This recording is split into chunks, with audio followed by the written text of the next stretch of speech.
Imagina que você emprestou dinheiro para um amigo.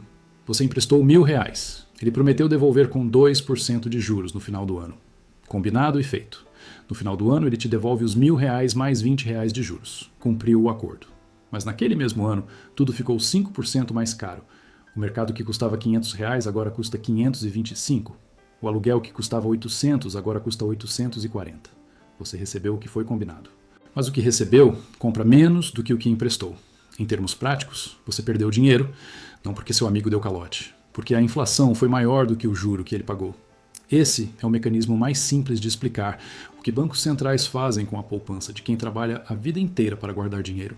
E é exatamente esse mecanismo que os governos mais endividados do mundo estão usando agora para reduzir suas dívidas, sem precisar cortar gastos, aumentar impostos ou declarar falência. O nome técnico é repressão financeira, mas o nome que faz mais sentido é imposto invisível. Sou o Primo Yang e nada aqui é aconselhamento financeiro de nenhuma espécie. É análise de um mecanismo documentado em relatórios do FMI, do Banco Mundial e da Universidade de Stanford. Nada inventado, nada especulativo. Deixa nos comentários de qual cidade você está assistindo isso. Para entender como esse mecanismo funciona, você precisa entender o estado da dívida dos governos do mundo em 2026. A dívida pública global está caminhando para superar 100% do PIB mundial em 2029, segundo o FMI. Em português simples, isso significa que os governos do planeta devem, somados, o equivalente a tudo que toda a humanidade produz em um ano. Os Estados Unidos têm dívida de quase 40 trilhões de dólares. O Japão deve mais de 200% do que produz em um ano. A maioria dos países europeus está com dívidas históricas. O Brasil tem dívida bruta projetada em 83% do PIB para 2026. Quando uma pessoa física tem dívida gigante, ela tem basicamente 3 opções: trabalhar mais para pagar, declarar falência, ou não pagar e deixar a dívida sumir com o tempo. O governo não pode fazer nenhuma das 3 da mesma forma.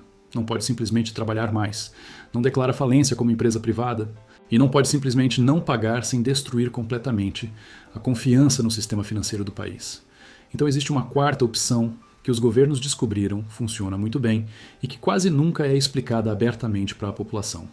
Eles deixam a inflação correr um pouco mais alta do que o normal e, ao mesmo tempo, mantêm os juros um pouco mais baixos do que o normal. Resultado: a dívida vai diminuindo em termos reais, enquanto o governo continua pagando tudo o que prometeu pagar em valores nominais. O governo não deu calote. Pagou tudo, mas pagou com dinheiro que compra menos do que o dinheiro que tomou emprestado. Quem perdeu? Quem emprestou dinheiro para o governo? Quem comprou título público? Quem tem poupança? Quem acumulou reserva na conta bancária? Os economistas Carmen Reinhardt e Maria Sbrancia, pesquisadoras do FMI, documentaram exatamente isso num estudo histórico que virou referência em todo o mundo. Elas calcularam que, mantendo os juros reais abaixo de 1% por 2/3 do tempo entre 1945 e 1980, os Estados Unidos conseguiram reduzir a dívida que tinha após a Segunda Guerra Mundial de 122% do PIB para cerca de 30% em 25 anos, sem cortar gastos de forma devastadora, sem aumentar impostos de forma visível, sem declarar falência ou dar calote. Com inflação e juros baixos, trabalhando juntos durante décadas. Quem pagou essa conta? Os americanos que tinham poupança, que compravam títulos do governo, que guardavam dinheiro em banco. Cada um deles perdeu o poder de compra de forma gradual e silenciosa, enquanto a dívida do governo encolhia. O FMI chamou isso de imposto e disse que é diferente de outros impostos porque a alíquota é determinada por políticas financeiras e pela inflação, que são opacas em comparação com medidas fiscais mais visíveis e altamente politizadas. Opacas. Essa palavra é chave. Você sabe quando paga imposto de renda porque aparece no contra-cheque. Você sabe quando o preço da gasolina sobe 10% com tributo porque você sente na bomba. Você não sabe exatamente quando sua poupança está sendo corroída pela repressão financeira porque o processo é gradual, distribuído ao longo de anos, e sempre tem uma explicação técnica que faz parecer que o problema é a inflação em si, não a política que a administra de forma a beneficiar o governo devedor. Mas como funciona na prática? Como o Banco Central faz isso especificamente? Existem 4 ferramentas documentadas pelos pesquisadores do FMI e da Universidade de Stanford que governos usam para executar esse mecanismo. A primeira é manter os juros artificialmente baixos em relação à inflação. Quando a inflação está em 5% e o governo garante que os juros fiquem em 2%, qualquer pessoa que tem dinheiro em títulos do governo ou em poupança está perdendo 3% do poder de compra por ano. O governo está pagando os juros que prometeu, mas está pagando com dinheiro que vale menos. A diferença de 3% por ano sobre décadas de dívida governamental é uma transferência enorme de riqueza dos poupadores para o governo. A segunda ferramenta é criar um mercado cativo para a dívida do governo. Isso parece complicado, mas é simples de entender. Quando o governo exige que bancos mantenham determinada porcentagem dos seus ativos em títulos do governo, ou quando a regulação de fundos de pensão obriga que parte do dinheiro das aposentadorias seja investida em títulos públicos, o governo cria compradores que precisam comprar independentemente do preço. Isso mantém a demanda pelos títulos artificialmente alta, o que mantém os juros que o governo paga artificialmente baixos. Os bancos e fundos de pensão estão comprando não porque o título oferece o melhor retorno disponível, porque são obrigados. E essa obrigação funciona como subsídio silencioso para o custo da dívida do governo. A terceira ferramenta é o Banco Central comprando títulos do governo diretamente. Quando o Banco Central imprime dinheiro e usa esse dinheiro para comprar títulos do governo, está criando demanda artificial que mantém os juros baixos. Durante a pandemia, Europa, Estados Unidos e Reino Unido transferiram 20% de toda a dívida pública existente para os balanços dos seus bancos centrais. Os bancos centrais compraram essa dívida. Os governos pagaram juros para os próprios bancos centrais. E boa parte desses juros voltou para o governo na forma de distribuição de lucros do Banco Central. Em vários momentos o ciclo foi quase circular. O governo emite dívida, o Banco Central imprime e compra. O governo paga juros para o Banco Central. O Banco Central devolve os lucros para o governo. A dívida existe no papel, mas o custo real de carregá-la foi minimizado pelo mecanismo de compra do próprio Banco Central. A quarta ferramenta é o controle de capitais. Em alguns países, especialmente emergentes, o governo limita a capacidade das pessoas de tirar dinheiro do país ou de converter em moeda estrangeira.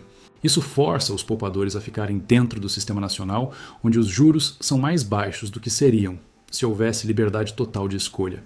A China fez isso historicamente de forma muito eficaz.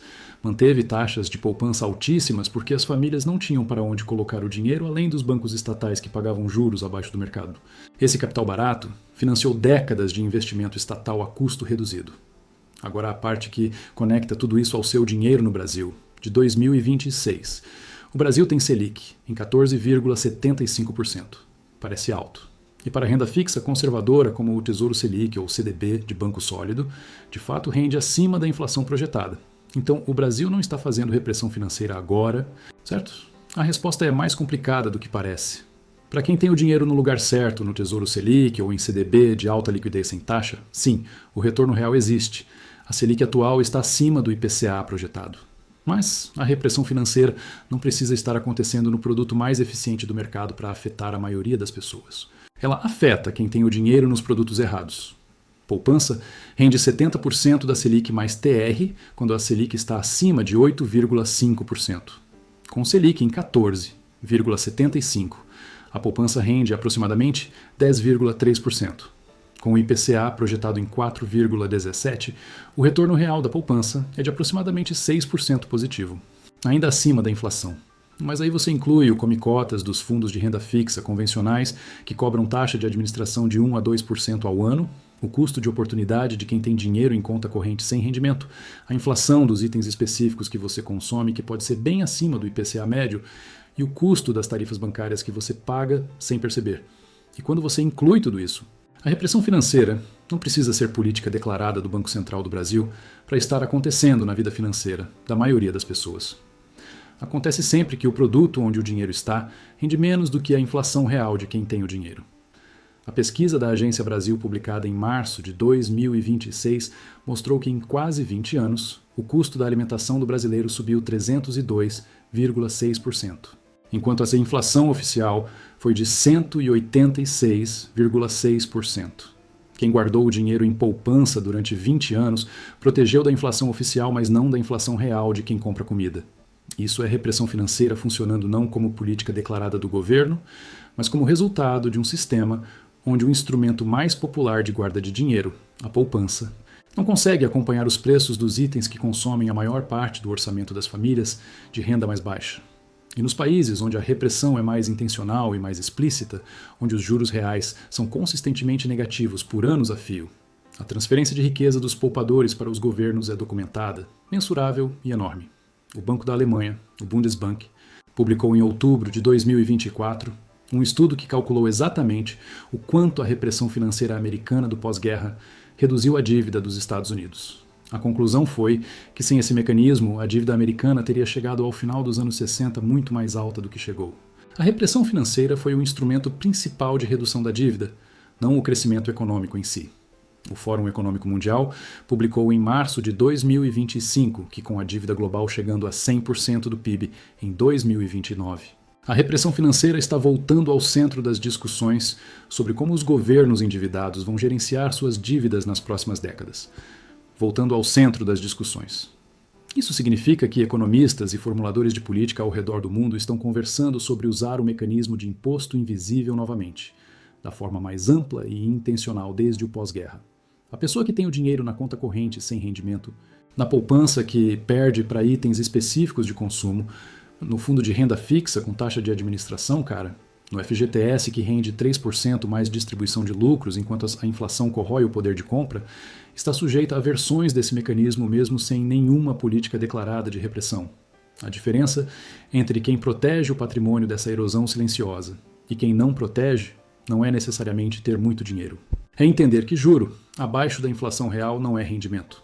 É perda disfarçada de rendimento. E escolher os produtos onde esse mecanismo trabalha contra você o mínimo possível. O imposto que ninguém vota, ninguém aprova no Congresso e ninguém recebe boleto para pagar, existe. Chega silencioso, todo mês, na diferença entre o que o seu dinheiro renderá e o que as coisas que você precisa comprar vão custar. E os governos mais endividados da história têm todos os incentivos do mundo para que ele continue chegando silencioso.